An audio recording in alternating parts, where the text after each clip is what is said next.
Hey, we're live. Thanks for joining this episode of the Frank Figliuzzi Show. I am thrilled not only that you've joined us, but that week after week, we continue to get guests that just resonate with so many of us. I told you last week, I enjoy hosting the show because I get to learn and ask questions that I know many of you are searching for answers for. Today, a little different kind of guest. We have the Reverend Benjamin Cremer. I say different because, I'm a national security guy, but I want to know a lot about Christian nationalism and its impact on America and its government. If you don't know Ben Cremer, and by the way, I recommend you follow him on Instagram. We'll talk about his podcast, which is called Into the Gray. You can get him on Substack. The podcast is weekly, but let me tell you a little bit about Reverend Ben Cremer, and then we'll let him, even more importantly, tell us about his faith journey. I think a lot of you out there are going to identify with what Pastor Cremer, who I will call Ben, what he's been through. You may not have been a pastor, you may not be a credentialed minister, but chances are you or someone you know are wrestling with some of the church stuff that's going on and has gone on in Ben's life. Ben has served in pastoral ministry his entire adult life and has an academic background in Christian ministry, theological studies, and spiritual formation. He served in many parts of the world, yet has always felt an urgent call to highlight the Christian nationalist movement he grew up in and how it has fractured both Christianity and the United States in our time. He's from Idaho. He's got a family, 2 sons and a wife. And we have him now. Let's bring in Pastor Ben. Hi, Ben. Hey, Frank. It's good to see you. Oh, it's great to be here. I was telling Ben earlier, folks, that we've been trying to book him for a while. He's a popular guy and a much needed guy with great insights. I do follow him on Instagram and now on Substack, and some of the quotes that he puts up get to the heart of some of the most complicated issues we're wrestling with. I think, in our society, Ben, you have now been dubbed a digital pastor. And I was joking with you just a second ago about pastors who are so focused on how many people showed up Sunday morning, how many seats, how many people are in the pews. And I laughed that you could tell those pastors you have 250,000 people on Instagram and see if they can top that.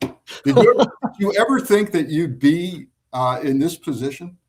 No, never. When I set out, I felt called to pastoral ministry at a really young age. And when I set out, I'd always viewed myself as the pastor of a really small church. And that's mainly what I did in pastoral ministry, was part of small churches. So never knew that I would be pastoring in this kind of world or in this kind of way right now. Well, here we all are. If somebody had told me 20 years ago, Frank, you'll have a show on something called Substack, and, right? and you'll have been on national TV, 3,000 times, I would have said, what has gone wrong? What's wrong?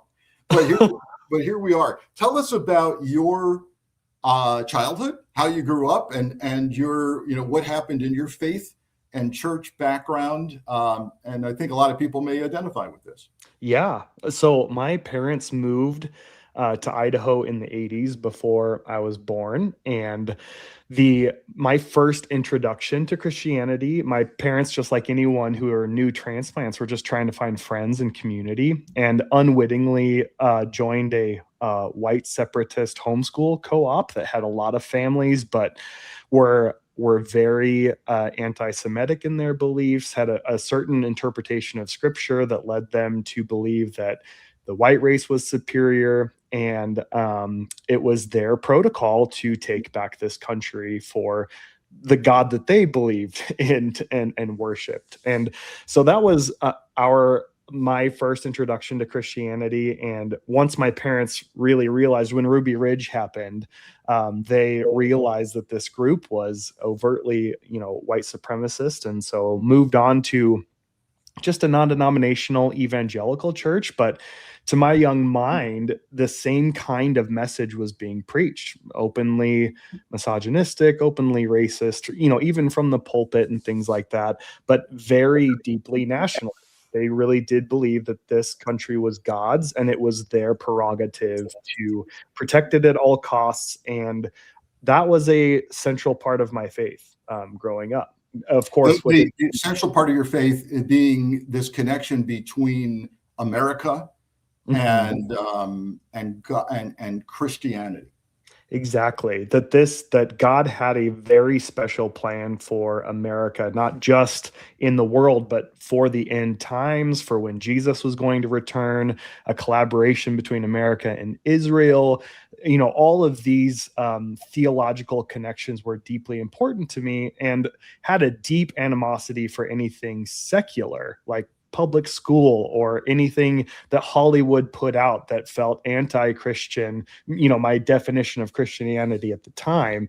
And so that was just normal Christianity to me for the majority of my childhood. Right. And now, so Idaho, you were homeschooled? Yeah, K through 12. Yeah, K through 12. Yeah, with a curriculum or at least a group that seems to adhere to some white nationalist, white supremacy. Yeah. So the particular group, you can look it up on Wikipedia. It's called Christian Identity, and they interpret. Yeah, it goes all the way back to Henry Ford's secretary was part of this movement and published the International Jew, which Adolf Hitler got a copy of, and so it has long history in the United States. But this curriculum that they had, and so much props need to be given to my parents, who were always asking questions about the things that they were teaching their sons. It's just me and my brother. And my mom was on the curriculum board and got to the history textbook.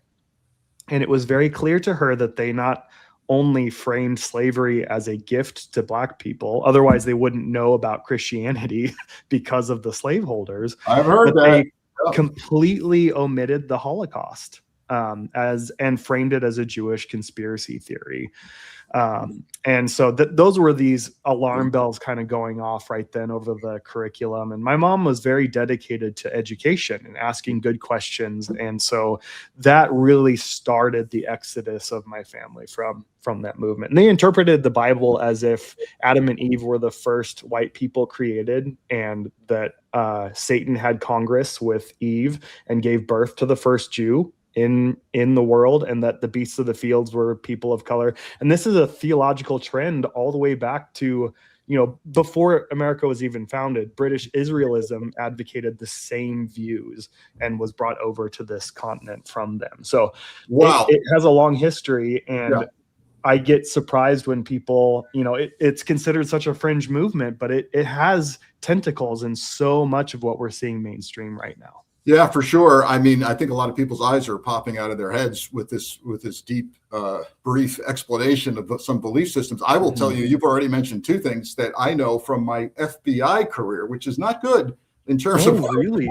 You mentioned Ruby Ridge, of course. Yeah. And for those who are not clear on Ruby Ridge, it was an attempt to the U.S. Marshals attempted to hit a house or compound with some domestic terrorists, very dangerous folks, and a marshal was shot, and they called the FBI in.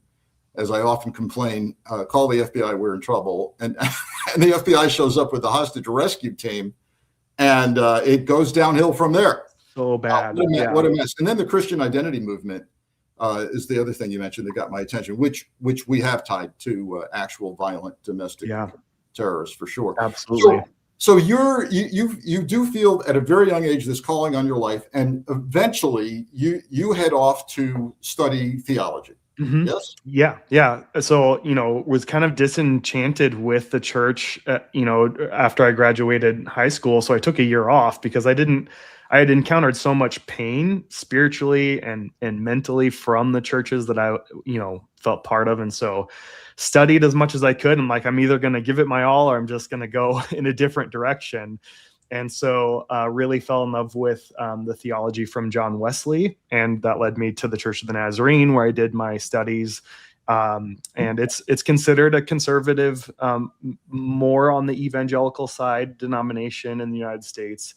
And did my seminary in Kansas City. Didn't know I was going to come back to Idaho, but that's where I was called back to to serve as a pastor. And so my parents were very thrilled that I was going to come back and live that's where I met my wife and everything. And so it was really during that time of theological studies that I had so many things questioned in what I thought was true, especially when I studied church history, and the relationship between the church and empire, like the Roman Empire, and all the things throughout the last 2,000 years of church history, where we see a lot of devastating things happen when the church crawls into bed with political power in really disastrous ways. So a lot of scales just started falling from my eyes in that time.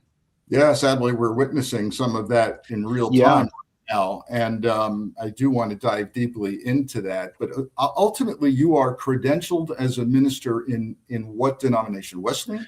So I was with the Church of the Nazarene until about 2020, and then moved into the United Methodist Church, and that's where I count being part of right now. And my credentials, as you said, I'm focusing a lot on the digital space right now. And so while I count myself with the United Methodist Church, I'm serving in my own capacity right now, with my credentials still held by the United Methodist Church. Right. And you did pastor a church in Idaho, a campus of a larger church. Do I have that right? Yes, absolutely. Cathedral of the Rockies. And they do incredible food distribution services, help with the refugees. They are really involved in the LGBT community for advocacy and care. They create lifelines for suicide hotlines and things like that. So they're doing a lot of really good work in our area. There comes a time, correct me if I'm wrong, where the Church of the Nazarene at first says, sure, we have a relationship with the United Methodist Church, and that's cool. And you can slide over there and hold your credentials. We're good. But then not so much. Tell us about where things went south with your credentials in the Nazarene Church and your move to the United Methodist. Sure. Yeah. So I was had just met my wife, and we were looking towards building a future together. And the Cathedral of the Rockies reached out to me and offered me this position, and I would see healthcare for the first time as a pastor. I was paying for it out of pocket at the time, and a lot of other things. And when you request a transfer in the Church of the Nazarene structure, it has this whole review process to be transferred over. But because the Cathedral of the Rockies was welcoming and affirming to the LGBT community, they just flat out told me no, and that if I accepted it, my credentials would be taken. And so I felt that it was the right decision. They started to remove my credentials. The United Methodist Church brought them in and transferred as much as they could. The Church of the Nazarene withdrew my credentials, and the United Methodist restored their equivalency to that. So it was a really devastating time for me, because I'd given 14 years to the denomination. The Church of the Nazarene, I will always be thankful for the education it gave me, and opening my eyes to the whole world of Christianity that I didn't know before.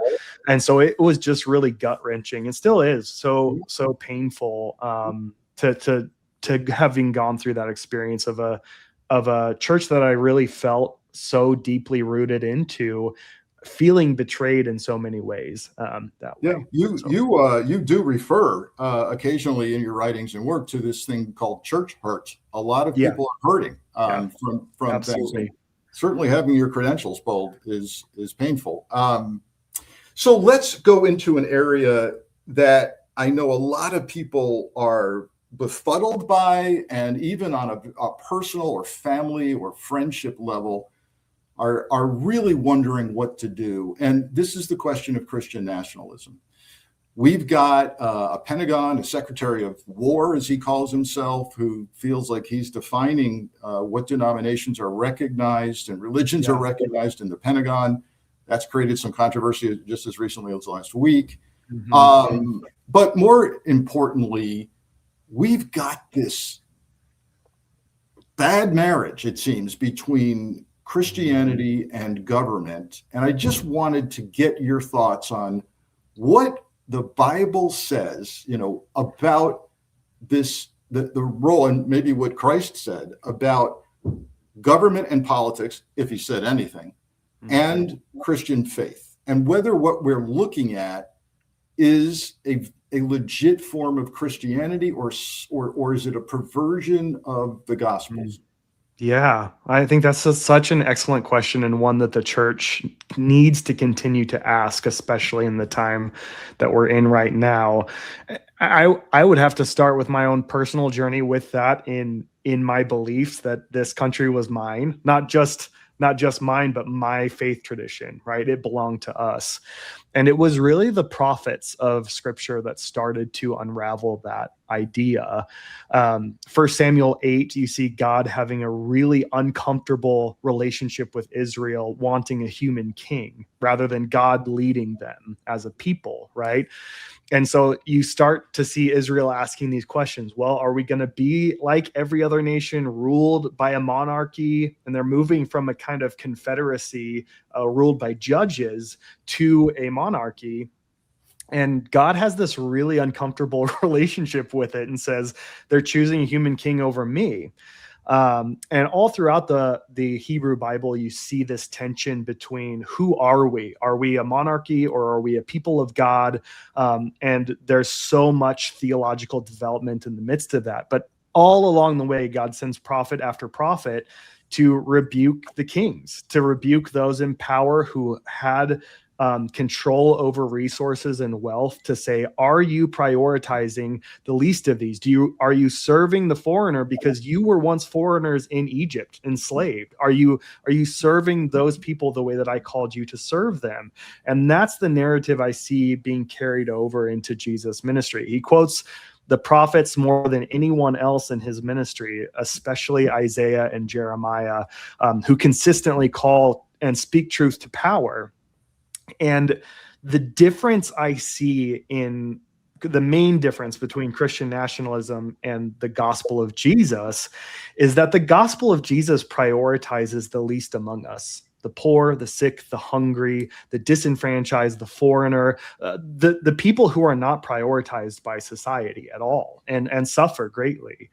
Christian nationalism prioritizes Christianity.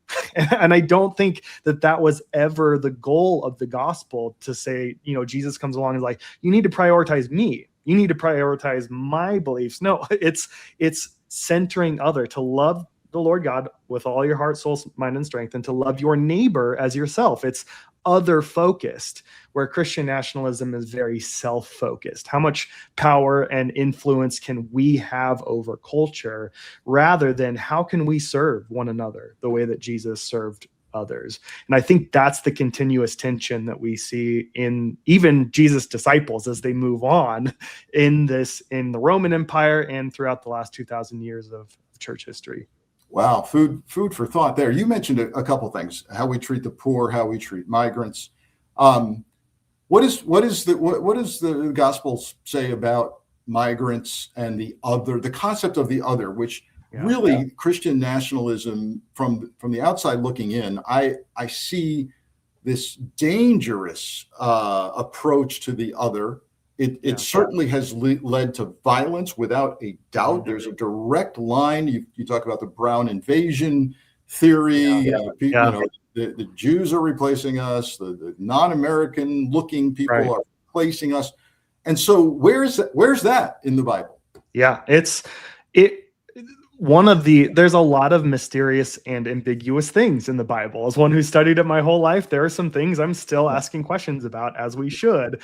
But one of the most unambiguous things, given Israel's history, is treatment and service of the foreigner. And it's all over scripture saying, love the foreigner as yourself, for you were once foreigners in Egypt. Like, that is a central line, especially from Exodus throughout the entire Hebrew Bible and into Jesus' ministry. And in Matthew 25, we see this: as you treated the stranger, so you have treated me. Whatever you've done for the stranger, you've done for me. And so that is a central through line from Genesis to Revelation of how we treat the foreigner, the other, the different. And I think that's one of the reasons why Jesus' parable of the Good Samaritan is so famous, because in his time and place, Samaritans were considered so unclean, so other, that even some would burn their eating utensils if a Samaritan touched it. Like, they thought they were so unclean. They worshiped the same God, but on a mountain, and like had different theology. And they were kind of ethnically cousins to a lot of ancient Israelites. And so there was just bad blood between these two people. And who does Jesus use as a hero in his parable? It's a Samaritan, and these religious leaders are the ones who walk by and don't want to help the stranger left for dead, but the foreigner does. And he uses him as an example of who illustrates compassion, and whoever illustrates that kind of compassion is the one following the gospel of Jesus, no matter what name they go by, Samaritan or Israelite. And so Jesus is calling all of us today. And I often think if Jesus were to tell that parable today to the church in America, he would use a Muslim or a LGBT Christian or any kind of person that we see on the fringe as unclean or the outsider. Jesus would use them as this pivotal figure to really have us question where our priorities are in service to others. Hey, folks, if you've got friends and family who are appear to be Christian nationalists or attend a MAGA-friendly church, give some thought to what Ben just said on the topic of the foreigner and how to treat migrants. I think, if we talk about nothing else, is so valuable to reach people who think they understand the scriptures, and just don't send them the recorded version of this in a preachy way. Just say, hey, hey, check this out. I thought this was interesting. What do you think? Right? Is that one approach that people might use? I absolutely. And I think one of the perspectives I carry from my upbringing is that there are people within the Christian nationalist movement, and I think you could name them, that really do have evil intentions, right? That they really are just after control, power, and they really believe that it's God's call in their life. The majority of people that I grew up with, that was in that community, they have great hearts and they are good people, but people, maybe they weren't listened to. They felt ignored by certain people in power. And then when demagogues come in or populist movements come along and they feel like they've been listened to for the first time, their genuine fears get corrupted and turned into demonizing other groups like immigrants or LGBT people, or anyone, women who are independent and want to have equal rights. Those groups get demonized. And so when we are talking to our family members who are part of that Christian nationalist movement, one of the most difficult things but most important things is to remember their humanness. And to speak to them in a way that we would want to be spoken to as well. Highlight the injustice, highlight the lies, but don't turn them into the problem, right? Yep. Really focus on what the problem is. And it's this misconception, demonizing other people, turning them into the enemy when Jesus calls us to love our enemies. Like how are we looking at the gospel and the disconnects in what is being called Christianity right now? Yeah, really good advice. On the topic of the other and making space for people who think and worship differently than us, if you had asked me up to just several years ago what the story in the Gospels was about with regard to Jesus overturning tables in the temple, I would have told you, oh yeah, that's about, he was upset because people were doing business and selling stuff in the temple, and he was really ripped about that. And then just a few years ago, I learned that's not really what that story is about. Can you figure out what was going on in that temple and what upset Jesus to the point that he got angry? Yeah, absolutely. That was that I had the same eye-opening experience that you did, because I really did think, oh, it was purity of worship. This space is only for worship services to God, and turning it into a marketplace, as Jesus says, was the problem here. But the real controversy, again, one of the things that we don't really that we so take for granted is that the number one topic that Jesus talks about is money in all the gospels. And Luke 4, behold, I have come, the Spirit of the Lord is upon me to bring good news to the poor, right? It's more difficult it's easier for a camel to go through the eye of a needle than it is for a rich man. And we don't like to talk about a lot of that kind of stuff in our culture, but that in a first century Palestine where the poverty levels were so extreme, Jesus really was confronting the issues of the day. And this incident in the temple is no different. He comes in and sees poor people and foreigners being exploited in the name of religion. What were they buying? They were buying animals to sacrifice to God for what? Forgiveness of their sins. And they were being exploited because of those things.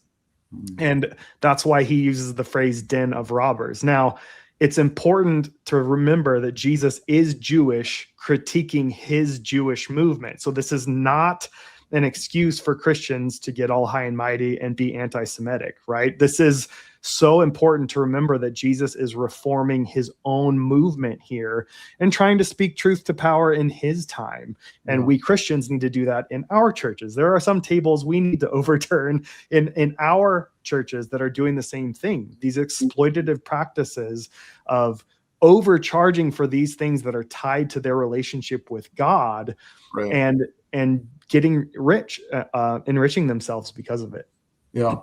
What's your take on getting this concept I keep hearing of, well, I don't like these people. They're not people I'm referring now to Trump and the people around him. Sure. They may not have my values. I think their personal lives are a mess. And yeah, I'm looking the other way on the grift and corruption. But by goodness, they stand for what I want, which is a Christian country, a return to Christian values, and the concept that our country was founded on Christianity. What's your take on that? Being one who used to believe all of those things deeply fervently, I start by encouraging just a deep dive into church history, because once I started diving into the founding fathers, the Christianity of the time, deism, all of those things, a lot of those assumptions really got questioned for me. And I just saw the Declaration of Independence and the Constitution in a deeply more sacred way than I did before when I thought it was a Christian nation, because there are so many different sects of Christianity then and now. And the question becomes, which sect gets to define what is Christian in our country, right? Like, if we're going to be a Christian nation. And the founding fathers really knew that. They had just come from Europe, where they had encountered, years, a century of Protestant Catholic upheavals, religious wars, all of these things. And you can even see it in their writings that the blood of Europe was soaked with, the soil of Europe was soaked with blood because of these religious battles. They can't come from a Christian nation, Britain, and they wanted to set up something different, one that it was not controlled by a particular religious group. Yes, many of them affiliated with certain religious or Christian groups, but deism was really the religion of the day, of the enlightened, of the elite. And deism is so different than Christianity. And George Washington, for example, refused to take communion in his church because he didn't believe in the incarnation of Jesus, right? And so Thomas Jefferson deleted the Old Testament and all the miracles from the Bible, called it the life and teachings of Jesus, just a moral teachings of Jesus. And he did that to the Bible. So when we really understand what their intentions were, we can't legitimately say that this was a quote unquote Orthodox Christian nation, and really hold on to the tenets that they were going for, which was pluralism, where people are free to worship as or not as they choose, and the government isn't stronghold by a particular religious sect that always leads to a kind of persecution of people who are seen as outside that sect, right? So there's just a lot of things to unpack there, but I think that's where I would start. Yeah. Boy, folks, file this under the category of things you won't learn in history class. Yeah. We just learned about our founders, which I just learned about our founders, quite frankly. You've got one of the things I've already briefly mentioned was I like your Instagram account because depending on how much or how little time you have, you could just look at a quote of yours or someone else's, and this one hit me pretty good. It should break every Christian's heart that our faith was used as a political tool to bring our country to where it is today. I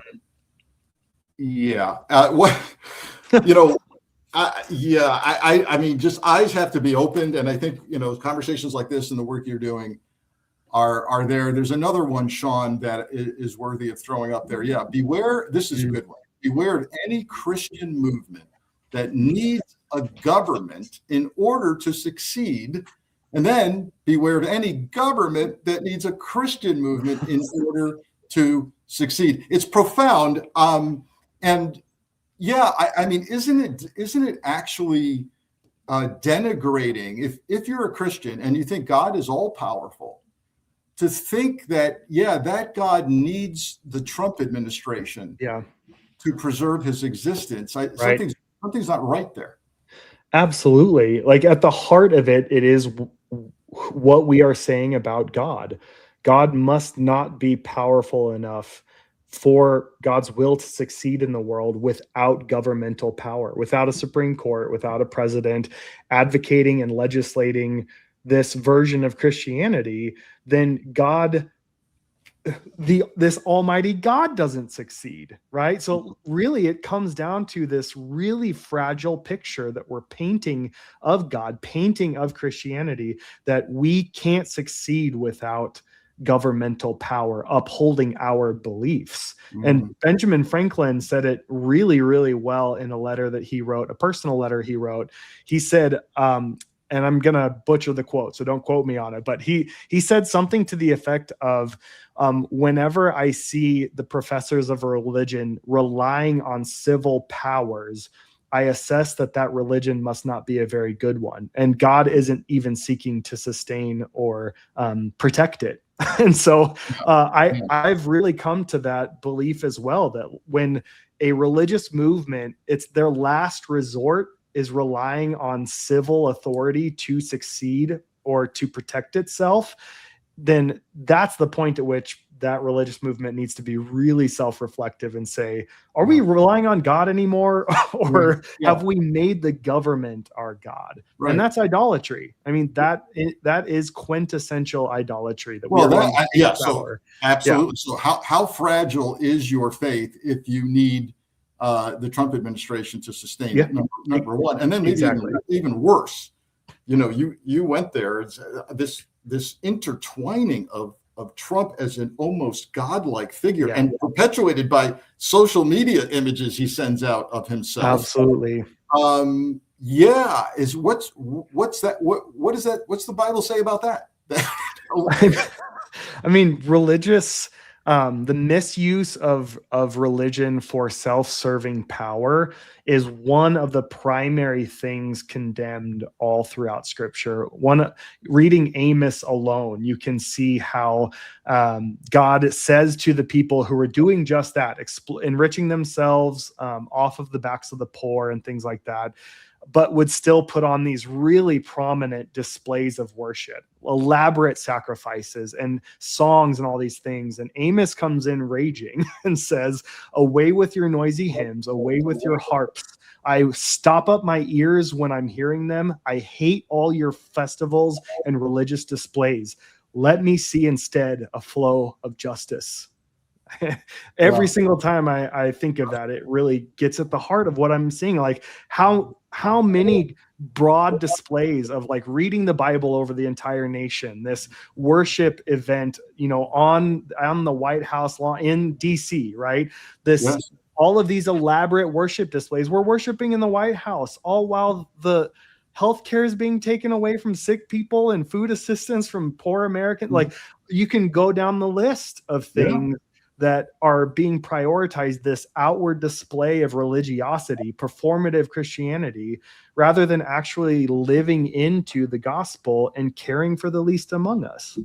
Yeah, Secretary Hegseth holds regular, basically Christian nationalism services inside the Pentagon. Yeah. And some of our top brass sitting there, it's astounding. And he brings in known Christian nationalist speakers and pastors. From my neck of the woods. Yes, indeed. That guy has had some really shocking interviews. Yes, he has. Wow. Okay. It's Pride Month. Month. And, I suppose we could spend an hour, and I don't want to talk about the theology debates over this, but tell us, there's lately in Pride Month, we have certain governors.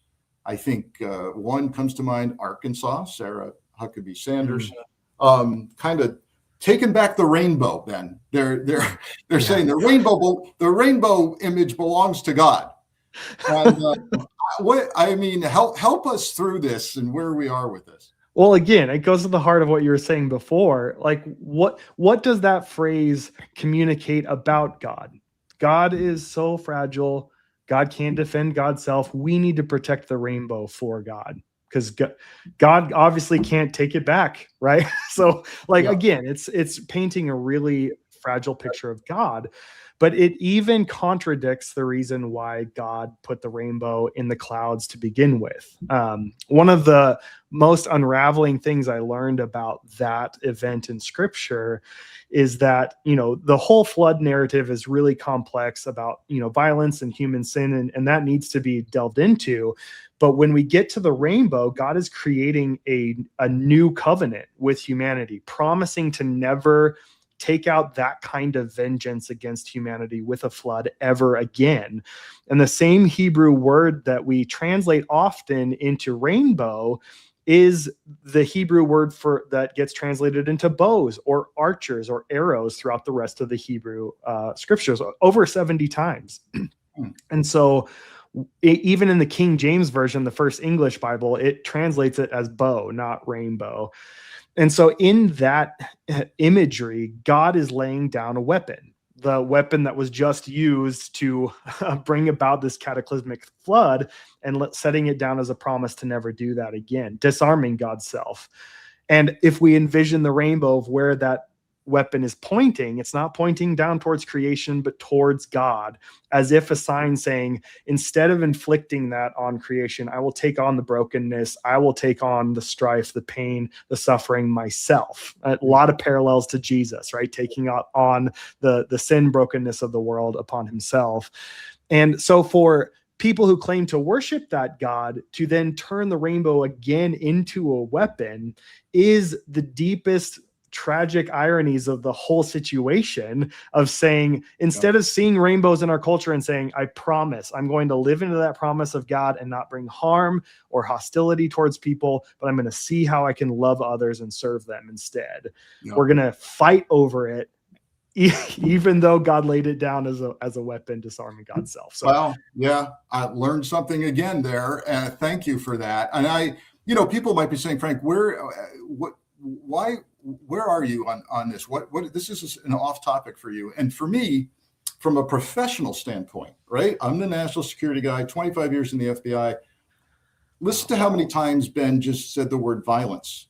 And the idea of I've got superiority here. It's my government that I need Christian, and the demonization of the other, whether it is the LGBTQ movement, whether it is anti-Semitism, whether it's anti-Muslim, whether it's simply anti-brown people. This leads to violence. and it's documented. And so my take on this, for those wondering, is if we can open some eyes to the folks associating that mindset with their Christian faith and say, time out, how about reconsidering what the gospel say about all of this? Maybe we could even save some lives. Yeah, no, I could not agree more. I mean, imagine if how church history would be different if we really took the scriptures seriously in how God chose, Jesus especially chose compassion and self-sacrificial love rather than violence towards his enemies or people he considered other. He even going to the cross and allowing his quote unquote enemies to take his own life out of love for them. I mean, that's a radical call for those who want to follow him. And that violence begets this kind of discrimination like you're talking about. Violence is often the result when the church crawls into bed with power and thinks that power is only theirs and that they have to protect themselves. It's just so different than the kingdom of Jesus. So speaking of power, lots of us are watching from afar as we see a president and a pope kind of remotely go at it. And what you actually, Sean, we've got something. Yeah, you've actually posted this. Trump is outraged because the Pope is acting like Jesus, speaking truth, confronting corruption, calling for peace. If that upsets you, it says a lot about your character. What are your observations about what we're witnessing right now between the Vatican and the Oval Office? Well, as a Protestant, I came to Catholic teaching in seminary as an academic pursuit, right? And so much of the social Catholic teaching we are seeing Pope Leo advocate. And it's nothing out of the norm. He's literally just advocating Catholic social teaching. And central to the Catholic faith is what he was talking about with the condemnation of unjust war. And he's completely in line with his doctrine there. And for the administration to get that upset says a couple of things to me. One, they really did think that they had the Catholic Church in their pocket, or Christianity as a whole. And just like we've seen with other authoritarian movements throughout history, when the church starts being itself and actually speaks truth to power, power gets really upset and thinks, oh, I'm losing my grip on control. And I think that's what we really saw in that, because gosh, it was post after post after that, like just so much outrage over words. Like the Pope doesn't even make legislation in the United States. He doesn't dictate the government. He simply lived into his faith and spoke truth to power. And the ripple effects of that was just, it ruffled a lot of feathers. And I think what we see in that, we saw the same thing with Bishop Miriam Buddy, who gave that address at the I'm forgetting what event that was. That was the prayer service. Yeah, I think it was before the inauguration. I think. Exactly. Yeah. And all she did was ask for mercy. For and they were, and JD Vance and Trump were livid walking out of livid about asking for mercy. I'm like, oh my word. And so those two events, I think, stick out in my mind as this really tragic reflection of where we are. We have these really competing definitions of what it means to be Christian, to put others first, to show mercy and compassion, or to seek power for ourselves and defeat and conquer our enemies. And those two things are clashing a lot right now. Wow. Yeah. I mean, again, if you had told me 10 years ago, you'll have a U.S. president who is going to divide churches. Pastors might be removed or leave their churches. People may stop attending church altogether because they're fed up. And also, oh, by the way, there'll be a massive tension with the Pope and an attack on Catholics. I would have said, can I move somewhere else now? Or seriously, right? But it is playing out, and I think part of the function you serve, Ben, is to keep level setting us, is to keep kind of bringing us back, like, hold on. Let's start back with the foundation and see how far we've strayed. Do you see that as part of your objective? I think that's what gets me out of bed every morning is that goal. I think it takes a lot of personal work because just like anyone else, I get really upset at what's going on. And I usually do a couple of drafts of just to get a lot of the anger and hurt and resentment out so that I want to do the best that I can to not put more barbs out there, but to at least compassionately critique what I see going on and call us to compassion and that level set. And there's so many good voices out there doing that from their expertise. And I see you as one of them, being able to speak from where God has put us, to bring about that wisdom and call us together towards compassion. And so, I see that as a central part of my work. Whether I do that well or not, time will tell. Well, yeah. You're reaching a lot of people for sure. And I'm sure it's not without peril. I'm sure that, there are people throwing barbs at you and attacking your belief system, but we appreciate you hanging in there. I think a good place to kind of wrap is, since we're on the Pope discussion, is when J.D. Vance visited the Pope, invited the Pope Leo to come to the United States for the 250th anniversary of the country. He said something like, I'll be on this island working with refugees. And that, it was almost like he knew that invite was coming. I'm sure he was briefed on it, right? And I'm sure he said, prepared and said, the best thing I could tell the Vice President of the United States is I'll be busy with refugees that day. I know. That was so skillful, so brilliant. Indeed. Well, thank you for your skillfulness and your insights and kind of level setting, folks. Remind our viewers where they can find your work. Yeah, so I do a weekly email newsletter called Into the Gray, and you can find that ability to just put your email in at the top of all of my social media platforms. So Facebook, Instagram, and I'm on Substack as well. And I do a weekly podcast, and it's just preaching the lectionary, and I hear feedback from viewers on what they would like to dive into scripturally, the topics that they're wrestling with. So I really try to make it catered to what people are looking for and the questions that they have. So I love to hear from people. So wherever you find me, feel free to send me a message and say hi. Good deal. We're thrilled to have had you. Let's stay in touch, and I'm sure you'll gain some more followers interested in your work, but keep it up and stay safe. Thanks, Ben. Yeah, same to you, Frank. I really appreciate your work, and it was an honor to be here. Thank you. Take care. Well, folks, if you hadn't been exposed to Reverend Benjamin Cremer, you have now, and there's a reason why he's got 250,000 people and growing on Instagram, and his podcast is doing so well. Into the Gray, check it out, and consider our suggestion that if you've got friends that are receptive and you can do it in a non-preachy way, just share this recording. It'll go up on Lincoln Square and on my Substack and on YouTube. And just send them the copy and say something like, hey, I came across this discussion. It was interesting. I learned some things. What do you think?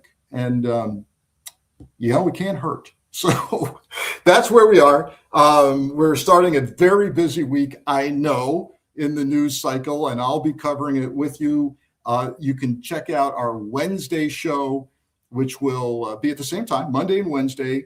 There'll be rare exceptions, but Monday and Wednesday, 2 p.m. Eastern time on Substack, and share it with your friends. Consider subscribing. I'll see you Wednesday. Take care.